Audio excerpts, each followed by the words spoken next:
Arabatoko lafinaritra toboko vavy tafaraka eto indray tsika amin'ny takarivan'ny alarobia ity dia manasanao anaraka hatramin'ny farany fampahalalambo vao eto amin'ny fahitalavitra MATV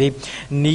fanambarana izay navoaka ny vondrona Européana mahakasika ny raha misy eto Madagasikara eo ihany koa ny faneho-kevitra samihafa mahakasika ny firosoan'i Madagasikara ao anatin'ny fividianana eo amin'ny sehatra ara-barotra kosa indray dia ny fisokafan'ilay hetsika back to school tetsy amin'ny lapan'ny kolontsaina sy ny fanatanjahantena tetsy Mahamasina nanomboka tamin'ity andro androany ity santionany amin'ny retina amintsika andro dia manasanao araka ny fanambara teo anaraka ny fampahalalam-baovao hatramin'ny farany tontolo politika aloha no lavin'ny fitsarana manokana amin'ny sahana ny fividianana ny CES ny fangatahana-Ramatoa Laura Valomanana amin'ny anoloran'ny candidat ho filoham-pirenena isolo-toerana azy tamin'ny andron'ny omaly namafisin'ny CES moa fa tsy azo raisina intsony izay fangatahana izay fanadidi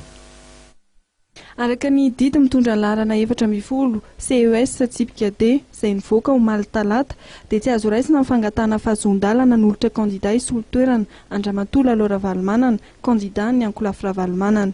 Raha ny fanazavana ao anatin'ity didim-pitsarana ity dia no amafisina fa mitsipaka ny didy izay navoaka ary namaritra ny lisitra farany navoaka ny 1 volana aogositra teo ny fangatahana izay nataon'ny candidat ny Ankolafy Ravalomanana. Raha tsy ahivina dia nailiky ny fitsarana manokana amin'ny sahana fividianana ny candidat ny Ankolafy Ravalomanana tamin'ny alalan'ny didim-pitsarana fa 8 CES tsipika D ny 17 volana aogositra 2024 nangatahana ary ireo candidat voailika nisa 9 mba hanolotra mpisolo-toerana azy ireo. Nanolotra araka izany ny Ankolafy Ravalomanana saingy fanamafisana Andramatoa Laura Valomanana ny nataon'ny Ankolafy Ravalomanana ary dia nitsipahana fandroana izany filatsaka hovidiny ny vadiny filoha teo aloha izany.